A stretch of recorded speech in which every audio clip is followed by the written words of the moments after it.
الحمد لله حمدا كثيرا طيبا مباركا فيه مباركا عليه كما يحب ربنا ويرضى. اللهم ربنا لك الحمد ملء السماوات وملء الأرض وملء ما شئت من شيء بعد أهل الثناء والمجد. اللهم ربنا لك الحمد بما خلقتنا ورزقتنا وسقيتنا وآويتنا وهديتنا. لك الحمد بالإيمان ولك الحمد بالإسلام ولك الحمد بكل نعمة أنعمت بها علينا في قديم أو حديث أو سر أو علانية. لك الحمد حتى ترضى ولك الحمد إذا رضيت. وأشهد أن لا إله إلا الله وحده لا شريك له وأشهد أن محمدًا عبده ورسوله بشيرا ونذيرا بين يدي الساعة. اما بعد، سامعین محترم، عزیزان ملت، بھائی اور دوستو، آپ کے سامنے قیامت کی علامتیں اور علامات کبریٰ بیان کی جا رہی تھیں. انہی میں دجال کا بیان آپ کے سامنے ہو رہا تھا. آئیے یہ اسی سلسلے کو آگے بڑھاتے ہیں اس دعا کے ساتھ کہ اللہ تعالی ہمیں دنیا کے ہر فتنے سے بچا کے رکھے. دجال کا فتنہ بہت بڑا فتنہ ہے. اللہ اس سے بھی ہم سب مسلمانوں کو اور ہماری آل اولاد کو اور مسلمانوں کو تو بچا کے رکھ. بھائیو، سیدنا ابو بکر رضی اللہ تعالیٰ عنہ حدیث کے راوی ہیں. وہ فرماتے ہیں کہ لا يدخل المدینۃ رعب المسیح الدجال ولها يومئذ 7 أبواب على كل باب ملکان. دجال کا رعب اور دبدبا، خوف دنیا میں ہر طرف پھیلے گا. لوگ پریشان ہوں گے، لوگ مرتد ہو رہے ہوں گے، فتنے میں مبتلا ہو رہے ہوں گے، لیکن اس کا رعب اور دبدبا یہ مدینے میں داخل نہیں ہوگا. اور مدینے کے ان دنوں 7 دروازے ہوں گے. وَلَهَا يَوْمَئِذٍ 7 أَبْوَابٍ عَلَى كُلِّ بَابٍ مَلَكَانِ. ہر دروازے پر، ہر گیٹ پر 2 فرشتے ہوں گے.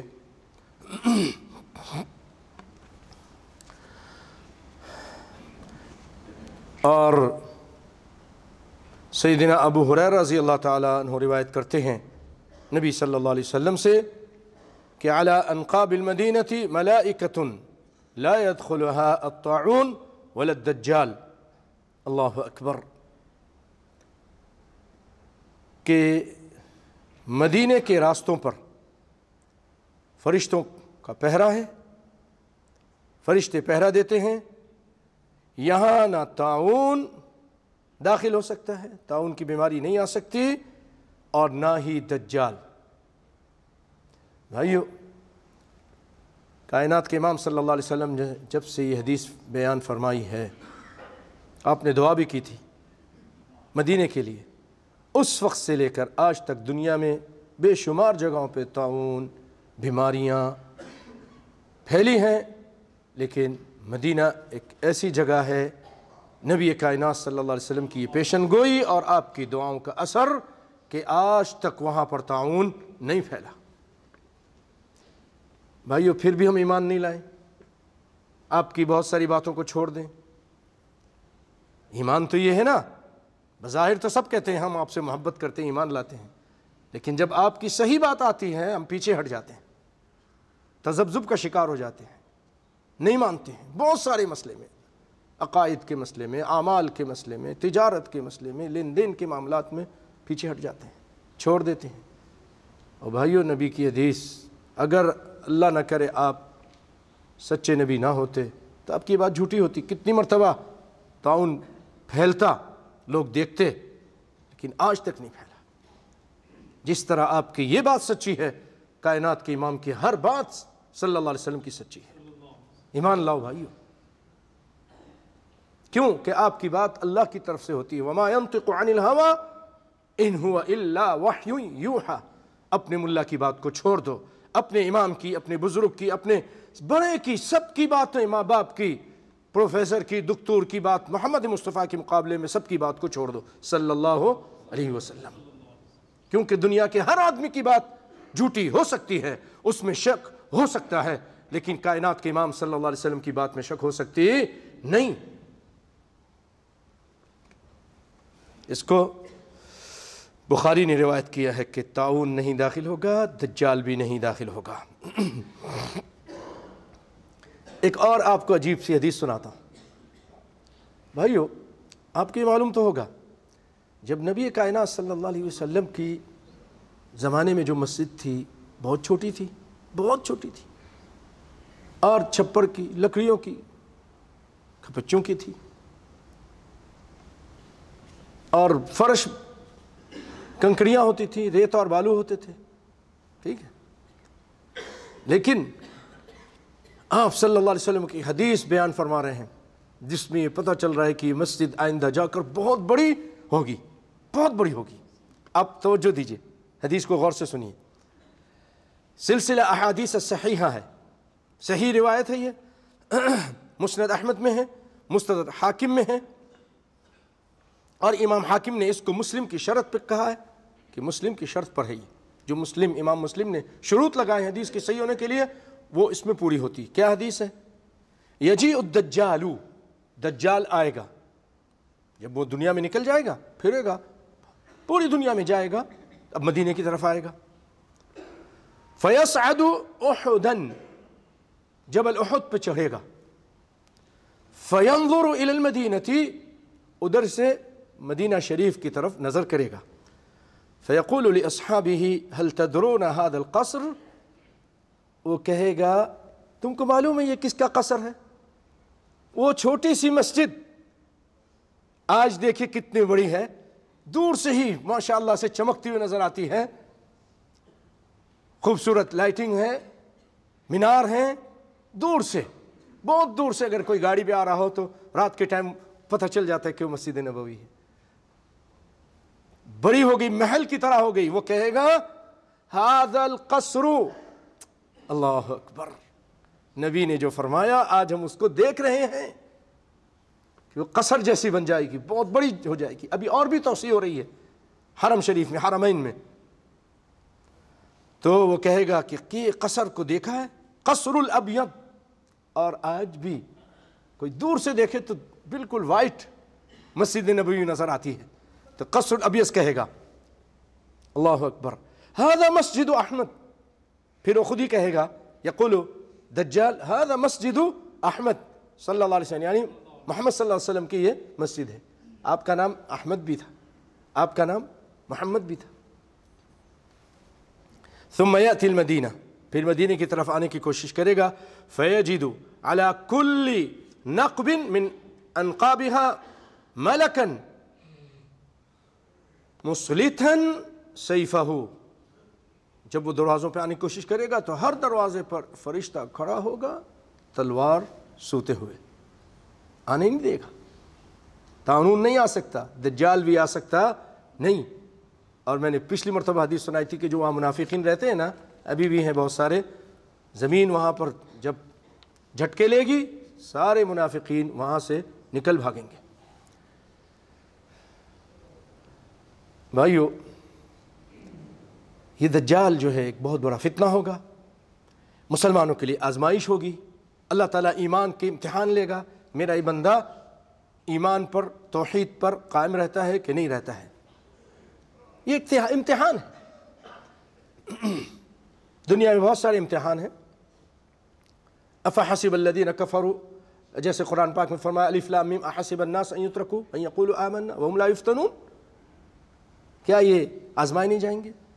تبارک الذی بیدہ الملک وهو علی کل شیء قدیر الذی خلق الموت والحیاۃ لیبلوکم ایکم احسن عملا، اللہ نے زندگی موت اس لیے بنائی تاکہ تم کو آزمائے تم میں کون ہے جو اچھے عمل کرنے والا ہے، لیبلوکم ایکم احسن عملا، اچھے عمل، احسن عمل کہتے ہیں جو اخلاص کے ساتھ ہو اور رسول اللہ صلی اللہ علیہ وسلم کے طریقے کے مطابق ہو، علی وفق طریقۃ النبی صلی اللہ علیہ وسلم، میرے ماں باپ کا طریقہ، میرے شیخ کا طریقہ نہیں، اگر وہ نبی کے مخالف ہے تو بیکار ہے، اللہ کے یہاں ٹکے کا بھی نہیں ہے بلکہ عذاب ہے۔ نبی کے طریقے کے مطابق ہو اور اخلاص کے ساتھ ہو، خالص لوجہ اللہ ہو، یہ احسن عمل ہے۔ تو بھائیو آزمائش ہے، اللہ تعالیٰ نے دجال کو بہت ساری طاقتیں دی ہوں گی، وہ اس قدر طاقت لے کر آئے گا کہ جب حکم کرے گا ٹھنڈی ہوائیں چلنا شروع ہو جائیں گی، بارش بادلوں سے کہے گا، آسمان سے کہے گا برسو، برسنا شروع ہو جائیں گی، زمین سے کہے گا اگاؤ، زمین اگانا شروع ہو جائے گی غلہ۔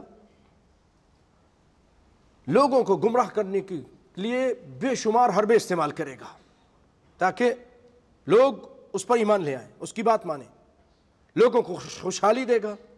لیکن جو لوگ پکے ہوں گے اس پریشانی کے دور میں نے جیسے پہلے بتایا بہت پریشانی ہوگی، قحط سالی ہوگی، جگہ ہو چکی ہوں گی، کھانے پینے کی قلت ہوگی، تو لوگ اس امتحان میں ناکام ہو کر ایمان لے آئیں گے۔ کچھ پکے مومن ہوں گے، موحد ہوں گے، ایک اللہ پر ایمان رکھنے والے، ان الذین قالوا ربنا اللہ ثم استقاموا، پکے استقامت والے ایمان مومن لوگ ہوں گے، ان کے پاس بھی دجال آئے گا، کہے گا انا ربکم، وہ لوگ کہیں گے لا انت لست ربنا، تو ہمارا رب نہیں، اس کو جھٹلائیں گے، اس کی بات نہیں مانیں گے، تو وہ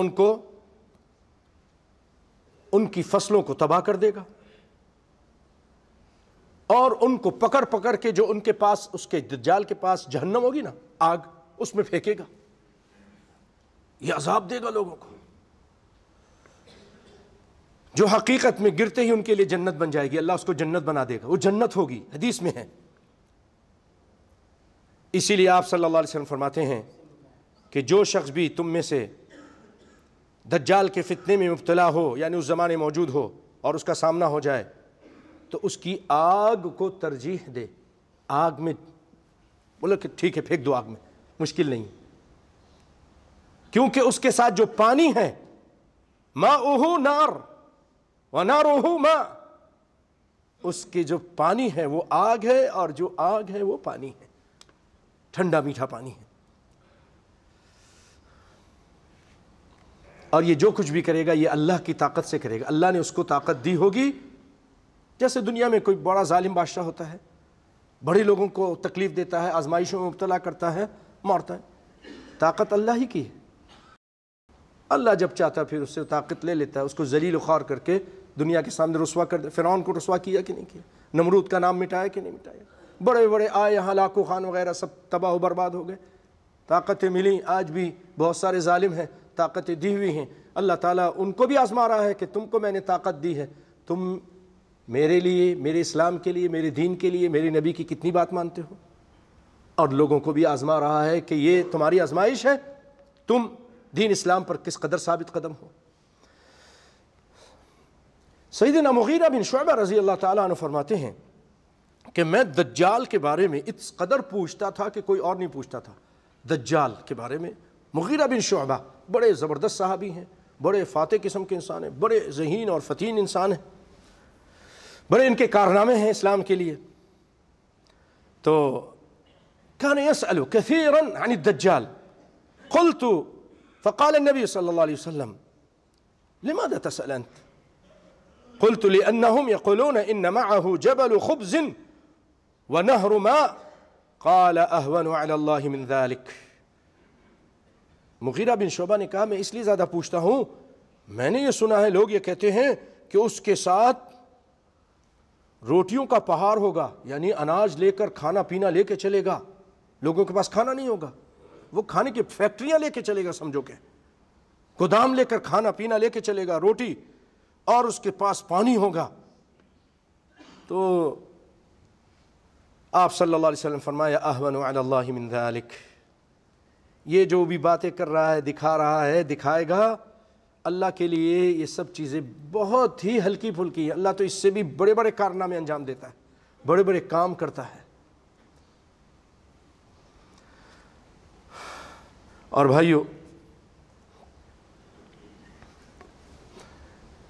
ابو سعید خدری رضی اللہ تعالیٰ عنہ روایت کرتے ہیں، حدثنا رسول اللہ صلی اللہ علیہ وسلم یوما حدیثا طویلا عن الدجال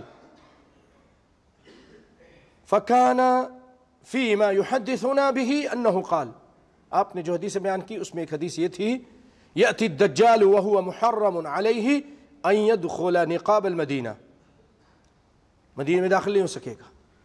فینزل بعد السباخ التي تلی المدینہ، مدینہ کی ایک نرم زمین ہوگی مدینہ کے باہر، وہاں اترے گا. فیخرج الیہ یومئذ رجل، مدینہ سے ایک نیک صالح متقی پرہیزگار، یخرج الیہ یومئذ رجل ای رجل صالح قوی الایمان یخرج الیہ وهو خیر الناس. من یقول؟ النبی یقول وهو خیر الناس، وہ سب سے بہترین لوگ ہوگا، اس آدمی ہوگا اس زمانے کا، اس زمانے کا بہترین انسان ہوگا، بہت قوی ایمان ہوگا. ورنہ عام لوگوں کا آپ نے کہا بھاگ جاؤ، یأنأ عنہ، بھاگ جاؤ اس سے. تو او من خیار الناس فیقول اشہد انک الدجال، آتے کہے گا میں گواہی دیتا ہوں تو دجال ہے. ایک بہت بڑے ڈکٹیٹر، بہت بڑے ظالم، بہت طاقتور انسان، اس کے سامنے یہ بات کرنا بہت بڑی جہاد ہے. حق بات کہیں گے، وہ شخص ڈریں گے نہیں، اس کے ساتھ فوج ہوگی، یہودی ہوں گے، جنت جہنم، روٹی کھانا پینا سب کچھ، لیکن ڈریں گے نہیں، فوج ہی ہوں گے، اس کے لشکر ہوگا. لا يخاف من جيشه يقول انك الدجال الذي حدثنا رسول الله صلى الله عليه وسلم حديثه. یا اللہ. بھائیو ایک سوال کرتا ہوں، مجھے یہ بتاؤ کسی کو معلوم قیامت کب آئے گی؟ کسی کو نہیں معلوم. يسألونك عن الساعة أيان مرساها قل إنما علمها عند ربي وعنده علم الساعة. بعد كم ألف سنة، 100,000، آلاف، كم؟ ما حد يدري. ولكن ماذا يقول هذا الرجل الصالح؟ کیا کہہ رہا ہے یہ آدمی؟ غور کیجئے، تأملوا. يقول حدثنا رسول اللہ صلی اللہ علیہ وسلم، لاکھوں سال کے بعد یا ہزاروں سال کے بعد، هذا الرجل حدثنا، ہمیں رسول نے بیان کیا. کیا پتہ چلا جیسے حدیث آج محفوظ ہے قیامت سے پہلے بھی محفوظ رہے گی. اللہ اکبر، اللہ اکبر. کوئی مائی کا لال اس کو مٹا نہیں سکے گا. کیوں؟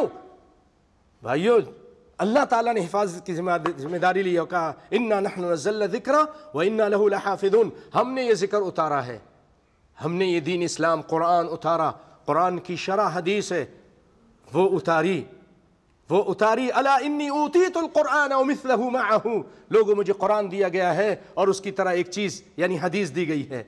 بھائیو قرآن بھی اللہ کی طرف سے اور حدیث کس کی طرف سے؟ بولو نا، بولیے، اجازت ہے آپ کو. حدیث بھی اللہ کی طرف سے، اور اس کی حفاظت ہوگی قیامت تک کی صبح تک، دجال کے آنے تک. حدیث سے نفرت مت کرو، حدیث کو حقیر مت سمجھو، حدیث کو حدیث زنی کہہ کے مت چھوڑو، اپنے امام کی وجہ سے حدیث کو مت رد کرو. لوگ ایسے ہیں آج بھی، اجی ہمارے امام صاحب نے نہیں لیا تو اس کا مطلب حدیث چھوڑ دو گے، نبی کو ناراض کرو گے. قیامت کے دن کیا منہ لے کر جاؤ گے نبی کے پاس؟ حدیث پر عمل کرنے کا اللہ نے حکم دیا، اطیعوا اللہ واطیعوا الرسول ولا تبطلوا اعمالکم.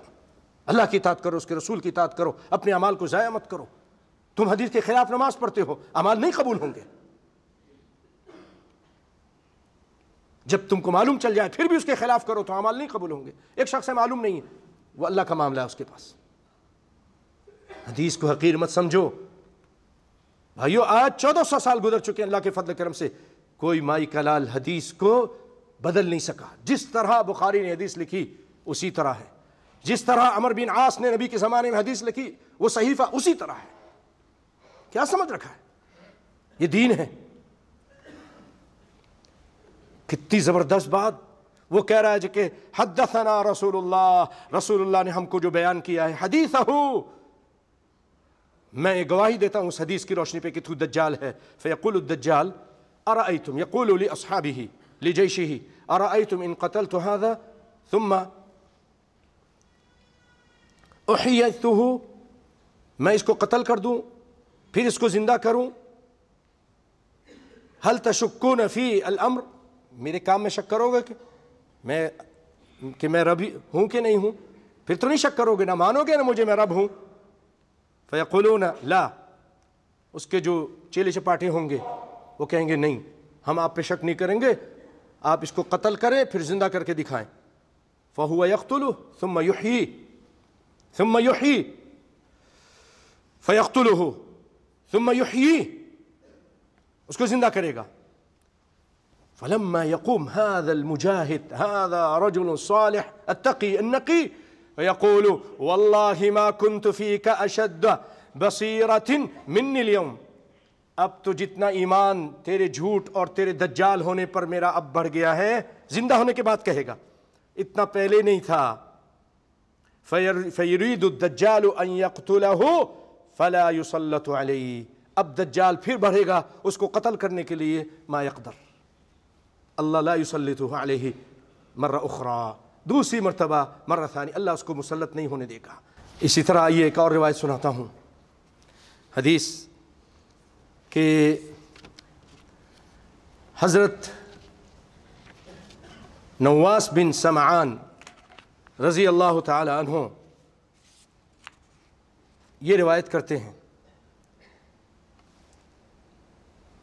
ذکر رسول اللہ صلی اللہ علیہ وسلم الدجال ذات غدات، آپ صلی اللہ علیہ وسلم نے ایک دن دجال کا ذکر کیا، فخفض فیہ ورفع ای صوتہ، آپ ان کو دجال کے بارے میں سنا رہے تھے، صحابہ کرام کبھی آواز کو ہلکی کرتے تھے اور کبھی اوپر کرتے تھے، کبھی نیچے کبھی اوپر، حتی ظنناہ فی طائفۃ النخل، ہم کو ایسا لگا کہ یہ دجال ادھر ہی کہ کھجور کے درختوں میں کہیں چھپا بیٹھا ہے، ڈر گئے۔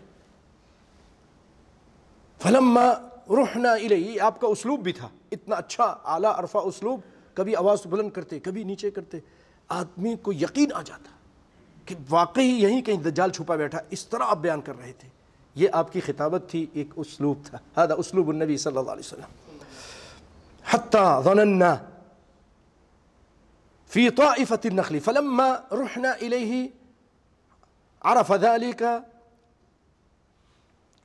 تو جب ہم آپ صلی اللہ علیہ وسلم سے چلے گئے پھر بعد میں آئے تو آپ کو احساس ہو گیا کہ صحابہ کرام نے ایسا سمجھا، تو آپ نے پوچھا کیا معاملہ ہے؟ ہم نے کہا کہ آپ نے دجال کے بارے میں ہمیں بہت خوب طریقے سے بتایا، ہم سمجھے کہ شاید وہ اسی نخلستان میں ہے۔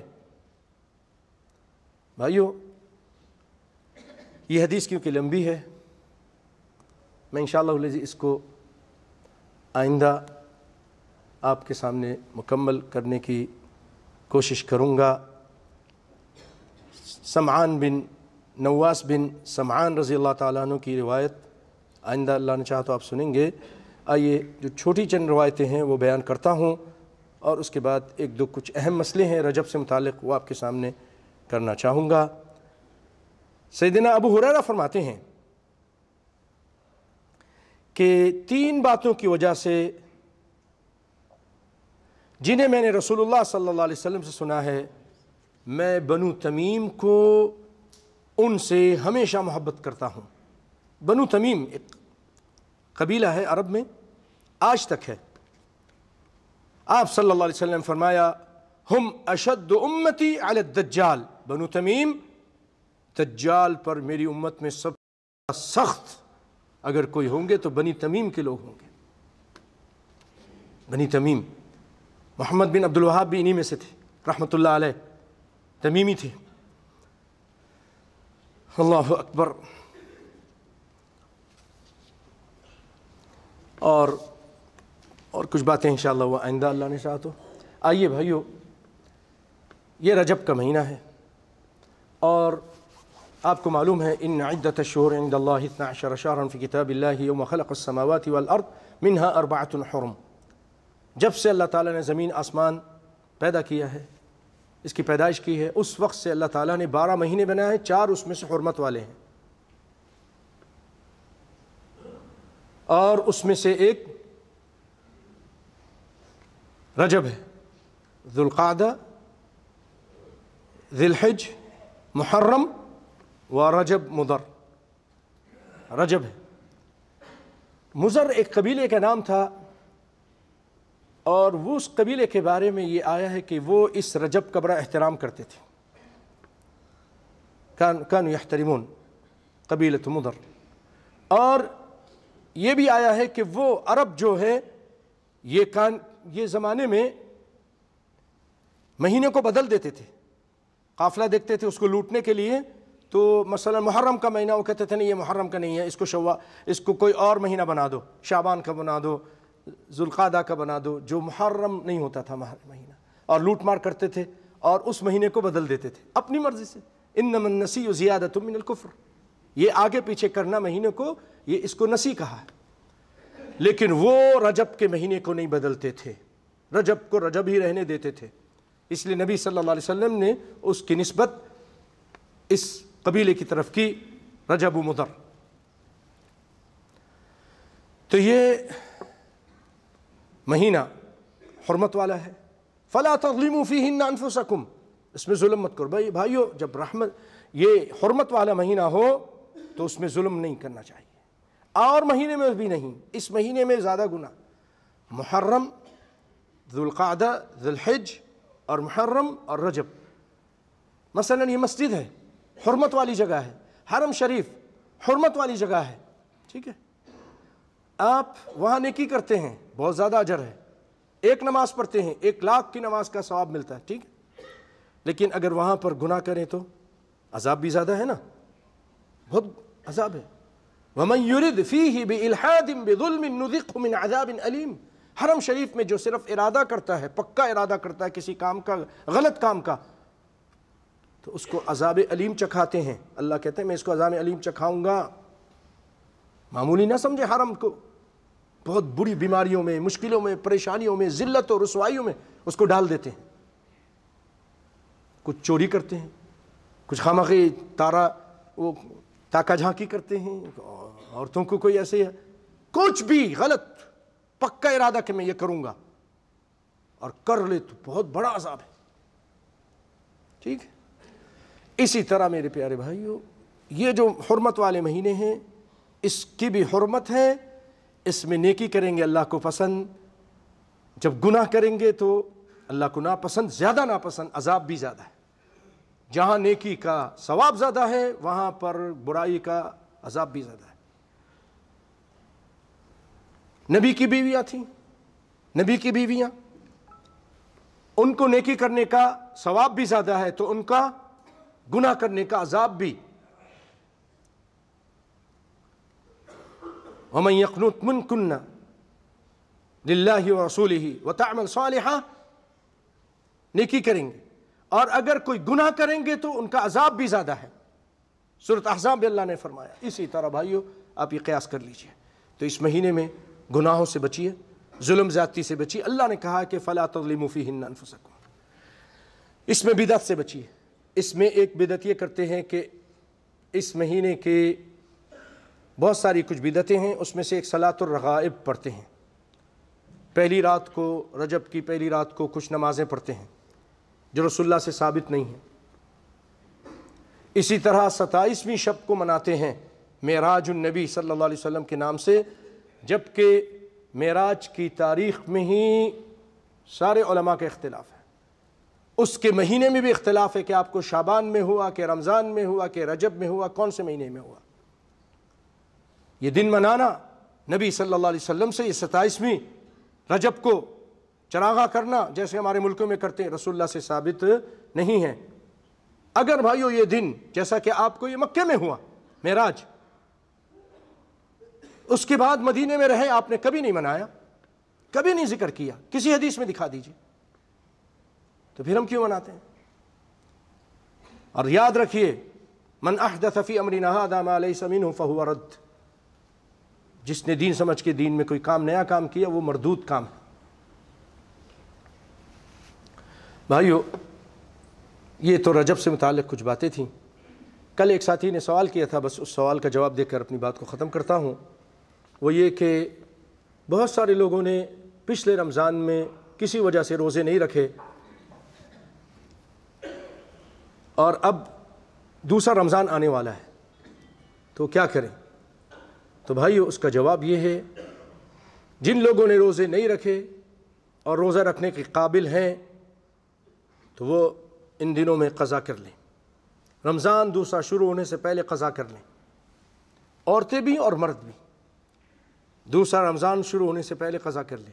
اگر رمضان شروع ہو گیا اور آپ نے جو آپ کے باقی روزے تھے نہیں رکھے، تو رمضان کے بعد جب آپ روزہ رکھیں گے، یعنی آپ کے یہ ایک رمضان اور گزر جائے گا، ایک گزرا اس کے بعد یہ دوسرا رمضان، اس کے بعد رکھیں گے تو آپ کو پچھلے رمضان کے روزوں کی قضا بھی کرنی پڑے گی اور اس کا کفارہ بھی دینا پڑے گا۔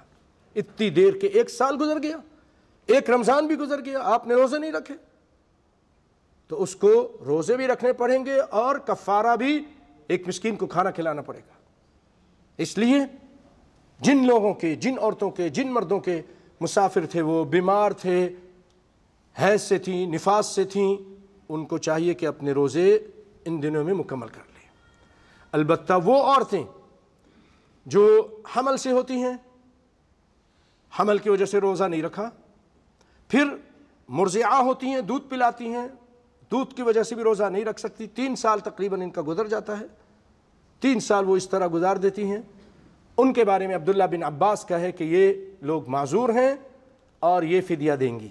ایسی عورتیں، مثلا ایک عورت ہے، ابھی اس نے حمل سے ہے، اس کے بعد یہ 9 مہینے ہوتے ہیں، پھر 2 سال حولین کاملین اللہ نے کہا دودھ پلاتی ہیں، تقریباً 2.25 سال، پھر اس کے بعد حمل ٹھہر جاتا ہے ایک اور 2 سال کے بعد، پھر 6 سال ہو گئے، پھر ایک اور حمل، 3 بچہ اگر ہو گئے اس طرح تو 9 سال ہو گئے، اب وہ کب روزہ رکھے گی؟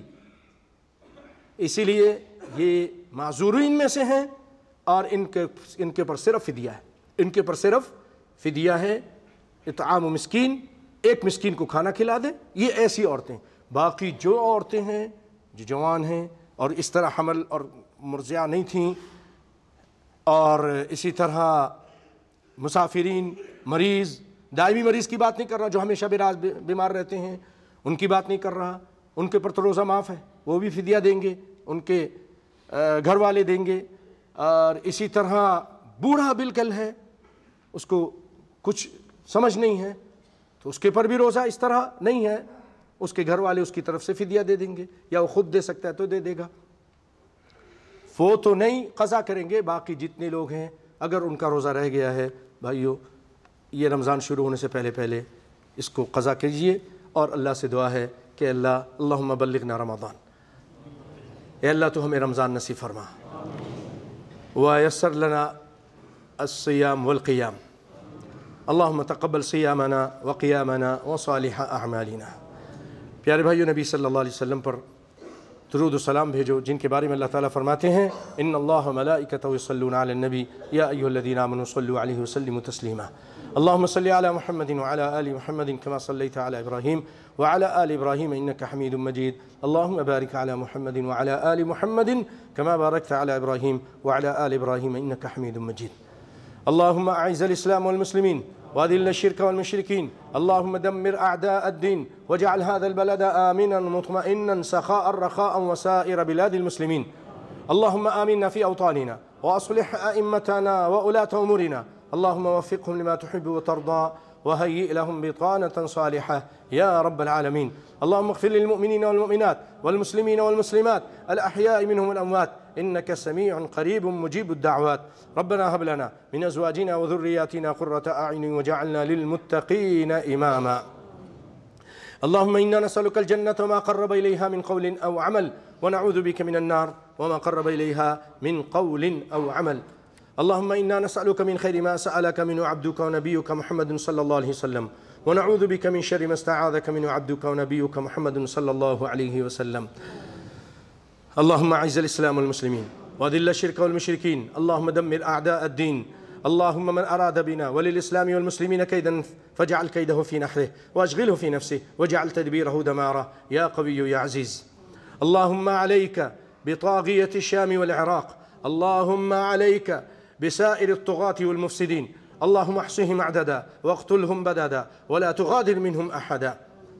اے اللہ موصل کے جو معصوم عورتیں اور بچے ہیں، اے اللہ ان کی مدد فرما، ان کی حفاظت فرما، ان کے خلاف جو بھی طاقتیں ہیں، جو بھی شیطانی طاقتیں ہیں اے اللہ ان کے اندر تو ہمیں عبرت کا سامان دکھا، جنہوں نے چھوٹے چھوٹے بچوں کو قتل کیا، چھوٹی اور بے گناہ عورتوں کو قتل کیا اور بری طرح وہاں پر بمباری کی اور ان کے شہر تباہ کیے، جنہوں نے بھی یا اللہ جو عراق میں کر رہے ہیں، جو شام میں کر رہے ہیں، اور اسی طرح جو برما میں جنہوں نے کیا، اور جو کشمیر میں، اور جہاں بھی مسلمان، فلسطین میں جہاں بھی اے اللہ مسلمان پس رہے ہیں، اللہ تو ان کی مدد فرما، اور ان کے خلاف جنہوں نے ظلم ستم کیا ان کو عبرت کا سامان بنا دے، اے رب العالمین کا نام و نشان مٹا دے، ان کو تباہ و برباد فرما دے، اے اللہ تو ان سے انتقام لے جن لوگوں نے مسلمانوں کو یہ تکلیفیں پہنچائی اور ان کو نقصان پہنچانے کی کوشش کی۔ ربنا تقبل منا انك انت السميع العليم وتب علينا انك انت التواب الرحيم. عباد الله ان الله يأمر بالعدل والاحسان وايتاء ذي القربى وينهى عن الفحشاء والمنكر والبغي يعظكم لعلكم تذكرون. اذكروا الله يذكركم ولذكر الله اكبر وقوموا الى الصلاة.